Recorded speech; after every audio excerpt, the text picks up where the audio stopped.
ಕರ್ತನಲ್ಲಿ ನಮಗೆ ಅತ್ಯಂತ ಪ್ರಿಯರಾದ ದೇವಮಕ್ಕಳೆಲ್ಲರಿಗೂ ಯೇಸು ಕ್ರಿಸ್ತನ ನಾಮದಲ್ಲಿ ನಿಮ್ಮೆಲ್ಲರಿಗೂ ಶುಭವನ್ನು ತಿಳಿಸುತ್ತೇನೆ. ಎಲ್ಲರೂ ಚೆನ್ನಾಗಿದ್ದೀರಾ? ಕ್ಷೇಮವಾಗಿದ್ದೀರಾ? ನಿಮಗೋಸ್ಕರವಾಗಿ ಪ್ರತಿದಿನ ಪ್ರಾರ್ಥಿಸುತ್ತಾ ಇದ್ದೇವೆ.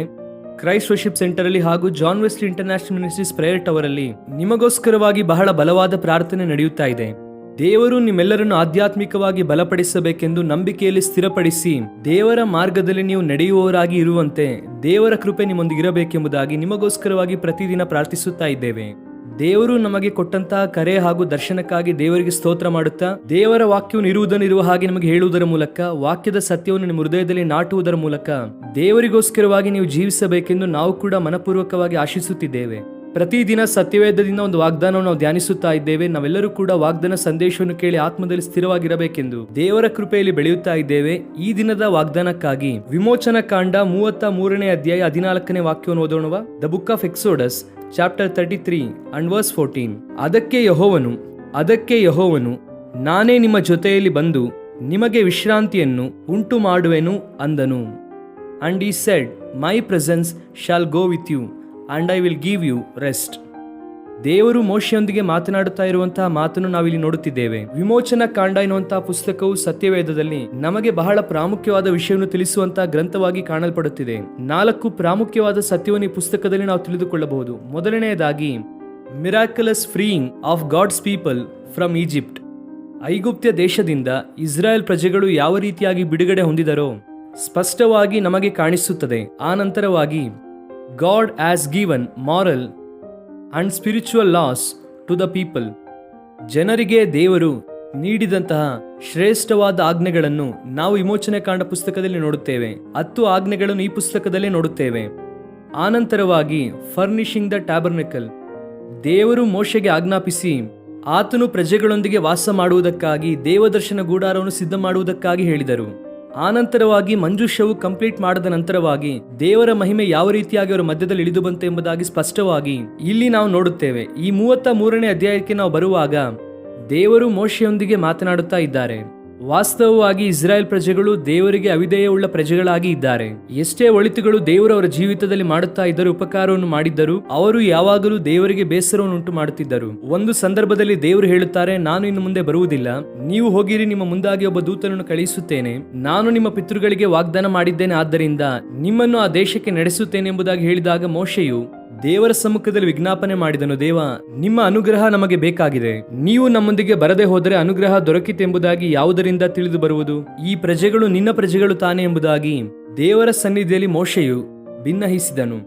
ಆಗ ದೇವರು ಮೋಶೆಗೆ ಕೊಟ್ಟಂತ ವಾಗ್ದಾನ ಇದೆ, ನನ್ನ ಸನ್ನಿಧಿಯು ನಿನ್ನೊಂದಿಗೆ ಬರುತ್ತದೆ, ನಾನು ನಿನಗೆ ವಿಶ್ರಾಂತಿಯನ್ನು ಉಂಟು ಮಾಡುವೆನು. ಎಷ್ಟು ಸುಂದರವಾದ ವಾಗ್ದಾನ! ಈ ದಿನ ದೇವರು ನಮ್ಮೊಂದಿಗೆ ಮಾತನಾಡುವವರಾಗಿದ್ದಾರೆ. ಆತನ ಸನ್ನಿಧಿಯನ್ನು ಆತನು ನಮ್ಮೊಂದಿಗೆ ಕಳುಹಿಸುವನಾಗಿದ್ದಾನೆ. ಒಂದು ವೇಳೆ ಇಲ್ಲಿಯ ತನಕ ನಿನ್ನ ಸಂಗಡ ಇರುತ್ತೇನೆ ಎಂಬುದಾಗಿ, ನಿನ್ನ ಸಂಗಡ ಇರುತ್ತೇವೆ ಎಂಬುದಾಗಿ ಅನೇಕರು ವಾಗ್ದಾನ ಮಾಡಿ ಅದನ್ನು ತಪ್ಪಿ ಹೋಗಿದ್ದಾರೇನೋ? ನಿನ್ನ ದೇವರು ಅಂತವರಲ್ಲ. ಆತನ ಪ್ರಸನ್ನತೆ, ಮೈ ಪ್ರೆಸೆನ್ಸ್, ದೇವರ ಪ್ರಸನ್ನತೆಯು ನಮ್ಮೊಂದಿಗೆ ಇರುತ್ತದೆ. ಎಷ್ಟು ಸುಂದರವಾದ ಮಾತು! ಒಂಟಿತನದಿಂದ ಬಳಲುತ್ತಾ ಇದ್ದೀಯಾ? ನಿನ್ನೊಂದಿಗೆ ಯಾರು ಇಲ್ಲ ಎಂದು, ನಿನಗೋಸ್ಕರ ಯಾರು ಬರುತ್ತಾ ಇಲ್ಲ ಎಂಬುದಾಗಿ, ಯಾರು ನಿನಗೋಸ್ಕರ ಸಹಾಯ ಮಾಡುತ್ತಾ ಇಲ್ಲ ಎಂಬುದಾಗಿ ಬಾಧೆ ಪಡುತ್ತಾ ಇದ್ದೀಯಾ? ದೇವರು ತನ್ನ ಆತ್ಮನ ಮೂಲಕವಾಗಿ ಮಾತನಾಡುತ್ತಾ ಇದ್ದಾರೆ. ಆತನ ಪ್ರಸನ್ನತೆ ಯಾವಾಗಲೂ ನಮ್ಮೊಂದಿಗಿರುತ್ತದೆ. ದೇವರ ಸನ್ನಿಧಿಯಲ್ಲಿ ಏನಿದೆ ಎಂಬುದಾಗಿ ನೋಡುವುದಾದರೆ, ಭಕ್ತನಾದ ದಾವೀದನು ಹೇಳುತ್ತಾನೆ, ನಿನ್ನ ಸನ್ನಿಧಿಯಲ್ಲಿ ಪರಿಪೂರ್ಣ ಸಂತೋಷ ಇದೆ ಎಂಬುದಾಗಿ. ಕೀರ್ತನೆ 16:11 ಭಕ್ತನಾದ ದಾವೀದನು ಹೇಳುತ್ತಾನೆ. ನಿಜವೇ ಪ್ರಿಯರೇ, ದೇವರ ಸಮ್ಮುಖದಲ್ಲಿ ಪರಿಪೂರ್ಣ ಸಂತೋಷ ಇದೆ. ಆತನ ಸನ್ನಿಧಿಯಲ್ಲಿ ಸುರಕ್ಷತೆ ಇದೆ, ಆತನ ಸನ್ನಿಧಿಯಲ್ಲಿ ಕ್ಷೇಮ ಇದೆ, ಆತನ ಸನ್ನಿಧಿಯಲ್ಲಿ ನಮಗೆ ಬೇಕಾದ ಸಕಲ ಆಶೀರ್ವಾದಗಳು ಇದೆ. ಅಂತಹ ಸನ್ನಿಧಿಯನ್ನು ದೇವರು ನಮ್ಮ ಸಂಗಡ ಇರಿಸುತ್ತೇನೆಂಬುದಾಗಿ ವಾಗ್ದಾನ ಮಾಡಿದ್ದಾರೆ. ನಿನ್ನ ಜೀವಿತದಲ್ಲೂ ಕೂಡ ಅನೇಕ ವಿಧವಾದ ಸಮಸ್ಯೆಗಳಿಂದ, ಇಕ್ಕಟ್ಟಿನಿಂದ ಹೋಗುತ್ತಾ, ಒಂಟಿತನವನ್ನು ಅನುಭವಿಸುತ್ತಾ, ಒಂದು ವೇಳೆ ತಿರಸ್ಕರಿಸಲ್ಪಟ್ಟಂತ ಅನುಭವದಲ್ಲಿ ನೀನಿದ್ದೀಯೇನೋ? ಅನೇಕರು ನಿನ್ನನ್ನು ರಿಜೆಕ್ಟ್ ಮಾಡಿದ್ದಾರೇನೋ? ಅನೇಕರು ನಿನ್ನನ್ನು ಅವಹೇಳನವಾಗಿ ಮಾತನಾಡುತ್ತಾ ಇದ್ದಾರೇನೋ? ಧೈರ್ಯವಾಗಿರು, ದೇವರ ಸನ್ನಿಧಿಯು ನಿನ್ನೊಂದಿಗೆ ಇದೆ. ನಮ್ಮ ಕರ್ತನಾದ ಯೇಸು ಕ್ರಿಸ್ತನು ಈ ಲೋಕಕ್ಕೆ ಬಂದ ನಂತರ ನಮ್ಮೆಲ್ಲರಿಗೋಸ್ಕರವಾಗಿ ಆತನು ಶಿಲುಬೆಯಲ್ಲಿ ಮರಣಿಸಿ 3ನೆಯ ದಿನದಲ್ಲಿ ಆತನು ಪುನರುತ್ಥಾನವಾಗಿ ಎದ್ದ ನಂತರ ಆತನು 40 ದಿವಸಗಳ ಸೇವೆಯನ್ನು ಮಾಡಿ ಮುಗಿಸಿ ಪರಲೋಕ ರಾಜ್ಯಕ್ಕೆ ಆರೋಹಣವಾಗುತ್ತಿರುವಾಗ ಆತನು ಹೇಳಿದಂತ ವಾಗ್ದಾನ ಇದೆ. ಯುಗದ ಸಮಾಪ್ತಿಯ ತನಕ ನಾನೇ ನಿನ್ನ ಸಂಗಡ ಎಲ್ಲಾ ದಿವಸ ಇರುತ್ತೇನೆ ಎಂಬುದಾಗಿ ವಾಗ್ದಾನ ಮಾಡಿದರು. ಆತನು ನಮಗೆ ಜೊತೆಯಾಗಿರುವಂತಹ ದೇವರು. ಆದ್ದರಿಂದಲೇ ಈ ದಿನವೂ ಕೂಡ ನಾವು ಸಜೀವವುಳ್ಳವರಾಗಿದ್ದೇವೆ. ಕೆಲವು ಸಾರಿ ಮನುಷ್ಯರು ನಮ್ಮ ವಿರುದ್ಧವಾಗಿ ಎದ್ದೇಳುವಾಗ ಅಥವಾ ಅನೇಕ ಜನರು ಭಕ್ತಿಹೀನರು ಪ್ರವಾಹದೋಪಾದಿಯಲ್ಲಿ ನಮ್ಮ ಮೇಲೆ ಅವರು ಬೀಳುವಾಗ ದೇವರು ನಮ್ಮ ಸಂಗಡ ಇರದೆ ಹೋದರೆ ಬಹುಶಃ ಅವರು ನಮ್ಮನ್ನು ಪ್ರಾಣ ಇರುವಾಗಲೇ ನುಂಗುತ್ತಾರೆ ಎಂಬುದಾಗಿ ಕೀರ್ತನಾಗಾರನು ಕೂಡ ಒಂದು ಸಂದರ್ಭದಲ್ಲಿ ಬರೆಯುತ್ತಾರೆ. ನಮ್ಮ ಜೀವಿತದಲ್ಲೂ ಕೂಡ ದೇವರ ಸನ್ನಿಧಿ ನಮ್ಮೊಂದಿಗೆ ಇದೆ. ಆತನು ದುರ್ಬಲರಾಗಿರುವಂತಹ ನಮ್ಮ ಬದುಕನ್ನು ಬದಲಾಯಿಸುವುದು ಮಾತ್ರವಲ್ಲದೆ ಸಂಪೂರ್ಣ ಸಂತೋಷ ಆನಂದವನ್ನು ಆತನು ನಮ್ಮ ಹೃದಯದಲ್ಲಿ ಇಟ್ಟಿದ್ದಾರೆ. ಅಷ್ಟು ಮಾತ್ರವಲ್ಲದೆ ನಾನು ನಿನಗೆ ವಿಶ್ರಾಂತಿಯನ್ನು ಕೊಡುತ್ತೇನೆ ಎಂಬುದಾಗಿ ದೇವರು ವಾಗ್ದಾನ ಮಾಡಿದ್ದಾರೆ. ಈ ವಿಶ್ರಾಂತಿ ಅಥವಾ ಈ ಶಾಂತಿ, ಈ ಸಮಾಧಾನ ಲೋಕದಲ್ಲಿ ಬೇರೆ ಎಲ್ಲೂ ಸಿಗುವಂತದಲ್ಲ. ಜಗತ್ತಿನಲ್ಲಿ ಅನೇಕರು ಶಾಂತಿ ಸಮಾಧಾನಕ್ಕೋಸ್ಕರವಾಗಿ ತವಕಿಸುತ್ತಾ ಇದ್ದಾರೆ. ಎಷ್ಟೋ ಪ್ರಯತ್ನವನ್ನು ಮಾಡುತ್ತಿದ್ದಾರೆ, ಅನೇಕ ಪ್ರಾಂತ್ಯಗಳಿಗೆ ಹೋಗುತ್ತಿದ್ದಾರೆ, ಎಷ್ಟೋ ಕಾರ್ಯಕ್ರಮಗಳನ್ನು ಮಾಡುತ್ತಿದ್ದಾರೆ, ದಾನ ಧರ್ಮವನ್ನು ಮಾಡುತ್ತಿದ್ದಾರೆ.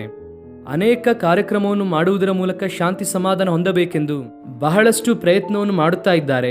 ಆದರೆ ಸತ್ಯವೇದವು ನಮಗೆ ಸ್ಪಷ್ಟವಾಗಿ ತಿಳಿಸುವಂತ ಸತ್ಯ ಏನೆಂದರೆ, ಯಾರು ದೇವರ ಪಾದ ಸನ್ನಿಧಿಗೆ ಬಂದು ಆತನು ರಕ್ಷಕನೆಂಬುದಾಗಿ ನಂಬುತ್ತಾರೋ, ಯೇಸು ಕ್ರಿಸ್ತನಿಗೆ ತಮ್ಮ ಹೃದಯದಲ್ಲಿ ಸ್ಥಳವನ್ನು ಕೊಡುತ್ತಾರೋ ಅವರು ಸಂಪೂರ್ಣವಾದ ಅಲ್ಟಿಮೇಟ್ ಪೀಸ್ ಅನ್ನು ಅವರು ಅನುಭವಿಸುತ್ತಾರೆ.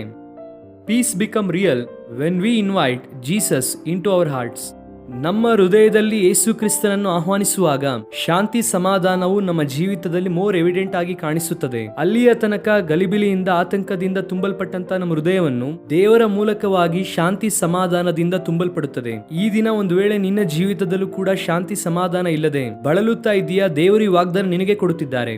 ಈ ದಿನ ಬೆಳಗ್ಗೆ ಕೂಡ ನಿಮ್ಮ ಮನೆಯಲ್ಲಿ ಒಂದು ಜಗಳ ಆಗಿರಬಹುದೇನೋ, ಅಥವಾ ಅನೇಕರು ನಿನಗೆ ಸವಾಲನ್ನು ಒಡ್ಡುವಾಗ ಯಾವುದೋ ವಿಧವಾದ ಗಲಿಬಿಲಿ ನಿನ್ನ ಹೃದಯದಲ್ಲಿ ಇರಬಹುದೇನೋ. The Lord is speaking to you and is going to give you true peace and joy and rest in your life.